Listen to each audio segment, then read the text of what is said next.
It's a November night when destiny comes knocking. Alejandro Santamaria, 58 years old, with a net worth of 2.4 billion euros, is dining at his usual table when he sees something that stops his heart. On the wrist of the young waitress serving his wine is a bracelet he recognizes instantly, diamonds set in platinum with a butterfly-shaped pendant. It's the bracelet he gave his daughter Sofia on her 18th birthday, 5 years ago. The same bracelet Sofia was wearing the night she disappeared without a trace. But how did it end up on a stranger's wrist? And more importantly, why does this girl have the same green eyes as his daughter? The restaurant El Parador Real in the Salamanca district represented the pinnacle of Madrid's haute cuisine, frequented by the city's financial and cultural elite.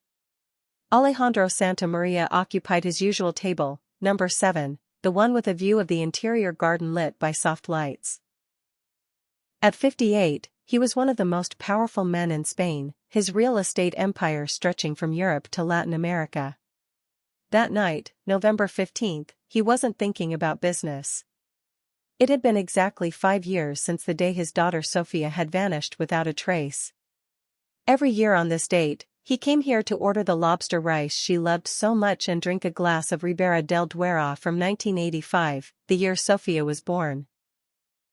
The waitress who approached was young, around 20, with chestnut hair pulled back in an elegant bun and green eyes that sparkled under the restaurant lights. She wore the establishment's impeccable uniform, a white shirt and beige apron. Her movements were graceful as she poured the wine. But when she leaned over to adjust his napkin, Alejandro noticed something that made his blood run cold. On her right wrist glittered a diamond bracelet set in platinum with a small butterfly pendant.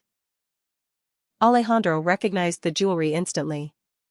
It was identical, absolutely identical, to the one he'd had custom-made at Cartier for Sofia's 18th birthday. A unique, one-of-a-kind piece with a special engraving on the back that read, "For Sofia, my butterfly. Dad." His hands began to tremble. That bracelet had cost 200,000 euros, but to him it was priceless. It was the last gift he'd given his daughter before she vanished into thin air after a furious argument about her decision to drop out of university to follow a boyfriend Alejandro deeply disapproved of. Alejandro stopped the waitress by gently touching her wrist and pointing to the bracelet. The girl looked at him, surprised. Then she explained in a sweet voice that it had belonged to her mother, Elena Marchetti, who had died of cancer 2 years earlier. Her name was Julia, she was 23, and this piece of jewelry was her only keepsake from the mother who had raised her alone. Alejandro studied Julia's face intently as she spoke. There was something terribly familiar about her. The shape of her eyes, the way she moved her hands, that natural elegance in her gestures, and above all, those green eyes identical to the ones he saw every morning in his bathroom mirror. 23 years old. If Sofia were still alive, she would be 28 now. But this girl in front of him, could she have some connection to his daughter? Alejandro left a 100-euro bill on the table and stood up abruptly, heading for the exit without finishing his meal. He needed air. He needed to think. He needed to understand how it was possible that Sofia's bracelet was on the wrist of a perfect stranger. Julia watched him leave, confused, unaware that she had just set in motion a chain of events that would change both their lives forever. Alejandro spent a sleepless night in his penthouse in Chimbery, pacing back and forth in front of the panoramic windows overlooking Madrid's illuminated skyline. The stunning view that usually relaxed him now seemed cold and hostile. Sofia's bracelet on that girl's wrist was like a ghost from the past returning to haunt him, reawakening wounds he thought had healed. The memories of the night Sofia disappeared came flooding back. The furious argument over that boy she'd fallen for. A penniless musician Alejandro deeply disapproved of. The shouting, the slamming doors, the cruel words spoken in anger that he could never take back. The last image of his daughter, beautiful and proud in her rebellion, with that bracelet gleaming on her wrist as she screamed that she never wanted to see him again. By dawn, his eyes red from lack of sleep and his heart heavy, he called Marco Blanco, the best private investigator in the city. Marco was a former police commissioner who had left the force to open his own agency, specializing in cases the police couldn't solve. He had led the desperate searches for Sofia in the months following her disappearance, combing through hospitals, morgues, train stations, and airports without ever finding a single clue.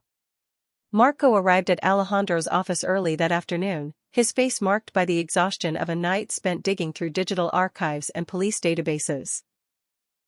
He brought with him a brown leather folder stuffed with documents, photographs, and computer printouts that would forever change Alejandro's perception of his life. The investigation into Giulia Marchetti had revealed a heartbreaking story, but one filled with inexplicable gaps. The girl had indeed been born on January 3, 2001, at Madrid's Ramon y Cajal Hospital, the daughter of Elena Marchetti, a woman described in documents as single with no known family. The father was listed as unknown on all official records, a detail that had immediately made Marco suspicious. Elena had raised Giulia alone in a small apartment on the outskirts of Alcalá de Henares, working as an employee at an accounting firm. Her life seemed to have been marked by dignified modesty, but also by almost total social isolation. Elena had no close friends, didn't participate in social activities, and never had any lasting romantic relationships after Giulia's birth. When Giulia was 19, Elena fell ill with aggressive cancer that took her in less than 8 months. The girl was left completely alone in the world, with no known relatives, supported only by social services, which had helped her find work in Madrid. But the discovery that had made Marco pale was hidden in a file folder from the San Jose orphanage in Alcalá, where Giulia had spent some months after her mother's death. Among Elena's personal documents, preserved in a dusty cardboard box, was a faded photograph showing a young woman of extraordinary beauty. Marco placed the photo on the table with trembling hands.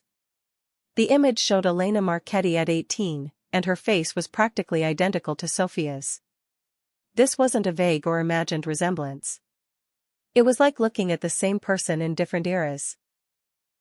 The same almond-shaped green eyes, the same slightly upturned nose, the same full mouth with that mysterious smile that had always characterized Sofia. Marco had dug deeper into Elena's life, discovering that she had lived in Madrid from September 1999 to March 2001, working as a secretary at the law firm Herrera and Associates on Calle Serrano.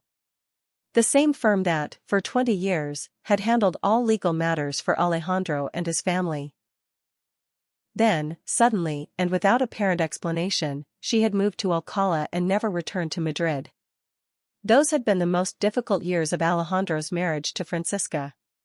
She traveled constantly for her work as an international consultant, often away for weeks at a time, leaving him alone to manage his professional commitments and the loneliness of a relationship that was falling apart. Alejandro began to remember with painful clarity. Elena Marchetti. How could he have forgotten her?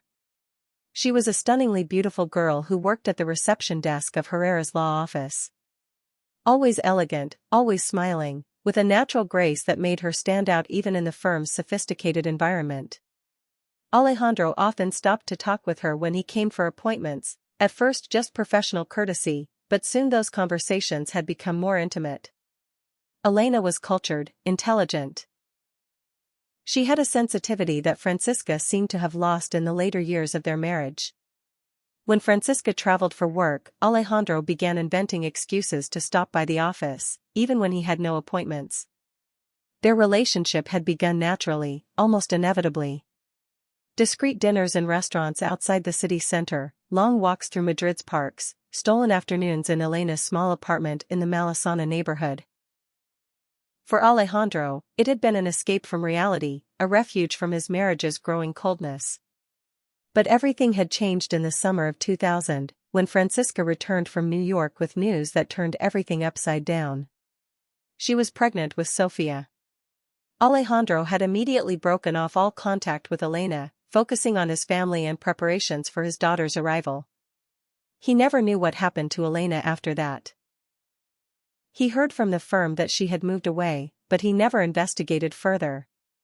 He had been too absorbed in the joy and responsibilities of impending fatherhood. Now, looking at Marco's documents, Alejandro realized that if Elena had become pregnant around the same time, and Giulia was born in January 2001, that meant the pregnancy had begun exactly in April 2000, right when their relationship was at its peak. Marco had also made an even more disturbing discovery. The bracelet Julia was wearing wasn't the original one Alejandro had given Sofia for her 18th birthday. He had personally contacted the private sales manager at Cartier and discovered that this specific model, with its particular combination of diamonds and platinum and that butterfly pendant, had only been made 3 times in the brand's history. The first piece was the one Alejandro had bought in 2018 for Sofia. The second had been sold in 2020 to a private collector in Barcelona who collected vintage Spanish jewelry. The third had a much darker history. It had been stolen during a robbery at the Herrera family's villa in the Madrid mountains on the night of November 14 to 15, 2019, the exact same night Sofia had disappeared. Marco had obtained the police report of the robbery. The thieves had been professionals and selective. They hadn't taken everything, only specific high-value pieces, as if they knew exactly what was in the collection. Among the stolen items were jewels worth more than €2 million, including that bracelet valued at €200,000. The Herrera family, the same surname as the law firm where Elena had worked. The same night as Sofia's disappearance. The stolen bracelet now on the wrist of Elena's daughter. Alejandro looked at Marco with eyes betraying growing panic. The pieces of a terrifying puzzle were starting to fit together, but the emerging picture was too complex and frightening to fully comprehend. Marco closed the folder and looked directly into Alejandro's eyes. He told him he needed to arrange an urgent meeting with Julia, but that he must be prepared to discover truths that could destroy everything he thought he knew about his family and his past. Alejandro nodded silently, knowing he no longer had a choice. He had to find out how that bracelet had ended up on Julia's wrist, even if it meant reopening wounds that had taken years to heal. The meeting took place in a small cafe near El Retiro Park. Julia arrived punctually, dressed with simple elegance, intrigued by the job opportunity Alejandro had mentioned over the phone. He studied her intently, noting every detail of her face that reminded him of Elena, and, strangely, of himself as well. Alejandro decided to be direct. He told her he had recognized the bracelet and that it had belonged to his daughter, who had disappeared 5 years earlier. Julia looked at him, stunned. Then she confessed that she had lied about the bracelet's origin. The truth was much more complex. 5 years earlier, when she was 18 and had just left the orphanage with no home or family, Julia was sleeping in Atocha station when she encountered a girl crying desperately on a bench. She was beautiful, elegant, with blonde hair and blue eyes, and she held that bracelet in her trembling hands. The girl approached her crying and told her she had to flee, that she couldn't go home because she had discovered something terrible about her family. She said her name was Sofia and gave her the bracelet, explaining that it was valuable and that Julia could sell it to start a new life. But Julia never managed to sell it. It was too beautiful, and besides, it reminded her of that mysterious girl she had met in the darkest moment of her life. Sofia had told her she was going far away, where no one could find her. Then she had disappeared into the night. Alejandro listened to the story, his heart racing wildly. His daughter was alive. She was alive and had chosen to disappear voluntarily. But why? What had she discovered so terrible that it forced her to flee her family? Then Alejandro revealed his second discovery to Julia. He had investigated Elena Marchetti and believed that Julia was his biological daughter. The girl looked at him in disbelief as he explained his secret relationship with her mother and the temporal coincidences that couldn't be chance. Julia agreed to undergo a DNA test. If there was even the slightest possibility that Alejandro was her father, she wanted to know the truth. And if Sofia was really her sister, she needed to know that too. The genetic analysis lab was steeped in surreal silence as Alejandro and Julia waited for the results of the test taken 3 days earlier. For Alejandro, this wait had been agony, while investigator Marco continued digging into Elena Marchetti's past, uncovering increasingly shocking details. Elena had worked at the Herrera firm from 1999 to 2001, and Ramon y Cajal Hospital's records confirmed Julia had been born on January 3, 2001. If Elena had become pregnant in April 2000, It coincided perfectly with the period of her secret relationship with Alejandro. When Dr. Fernandez entered with the results, his face, serious but professional, betrayed nothing. Then he spoke the words that changed everything. The test confirmed with 99.9% probability that Alejandro Santamaria was Julia Marchetti's biological father. The silence that followed was deafening. Julia looked at Alejandro with eyes full of tears as he felt as if the world were spinning backwards. After 23 years, he discovered he had another daughter, and she discovered she had a father who had unknowingly been searching for her. They embraced, crying, 23 years of absence condensed into that hug. Julia now understood why she had always felt different, why she always had the sense that something was missing in her life. And Alejandro realized that Sofia was not an only child. She had a sister she had never known. But as they embraced, Alejandro couldn't shake a terrifying thought. If Sofia was alive and had chosen to disappear, she must have discovered something extremely serious. And the fact that the stolen bracelet had ended up in her hands couldn't be coincidental. Alejandro revealed to Julia a devastating truth Marco had uncovered. Elena hadn't died of cancer as she'd always been told. She had been murdered. And Alejandro had a terrible suspicion that Sofia knew who her mother's killer was. Attorney Mateo Herrera's office was a monument to opulence, with mahogany bookcases and valuable paintings. Alejandro sat facing the massive desk while Julia waited in the anteroom.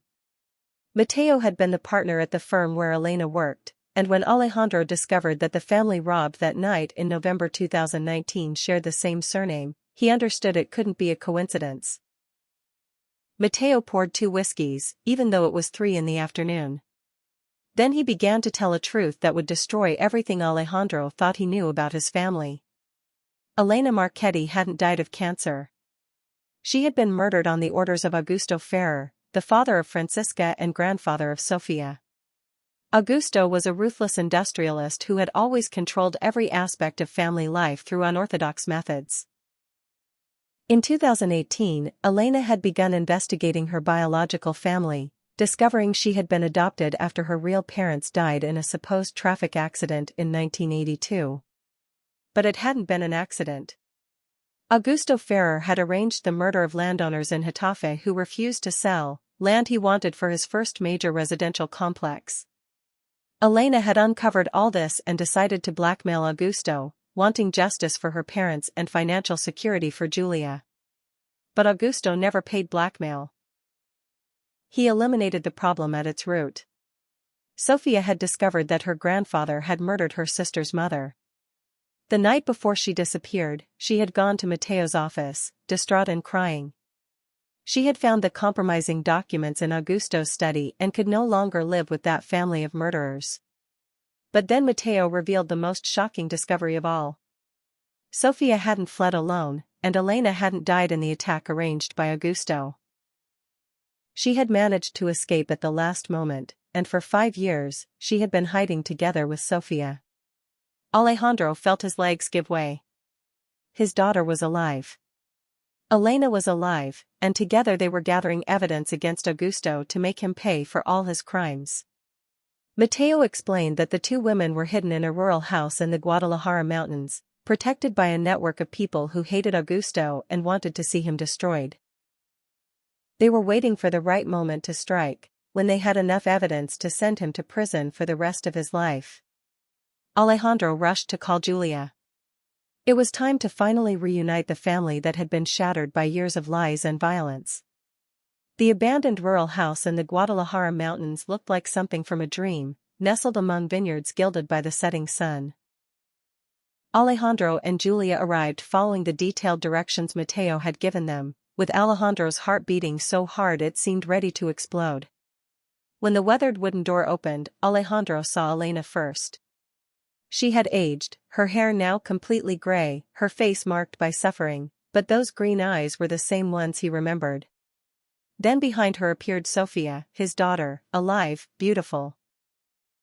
She had maintained the same natural elegance, but in her eyes shone a maturity and determination that hadn't been there 5 years earlier. She had become a woman, a warrior who had chosen to fight for justice rather than give up. The embrace between father and daughter lasted an eternity. Alejandro held her tight as if trying to recover all the lost years in that single moment. Sofia cried silently, explaining between sobs that it had pained her to make him suffer, but she had to protect herself and help Elena uncover the truth about Augusto's crimes. Alejandro turned to Elena, who looked at him with a mixture of fear and hope. He told her he had never known about the pregnancy, that if he had known about Julia, everything would have been different. Elena nodded with understanding. She knew Alejandro wasn't like the other men in her family. That's why she had agreed to trust him now. Then Sofia turned and saw Julia for the first time. The two sisters looked at each other in silence for long moments, studying each other and immediately recognizing the familiar features they shared. Sofia smiled sweetly and embraced the sister she had never known, explaining that she had always known that someday the bracelet would bring them together. Elena approached Julia with tears in her eyes. The embrace between mother and daughter was at once magical and devastating, 23 years of forced separation dissolving in an instant, but also the awareness of all the time lost because of Augusto's lies. Sofia explained that they had now gathered enough evidence to destroy Augusto definitively. Elena had recorded compromising conversations, photographed documents, collected testimonies.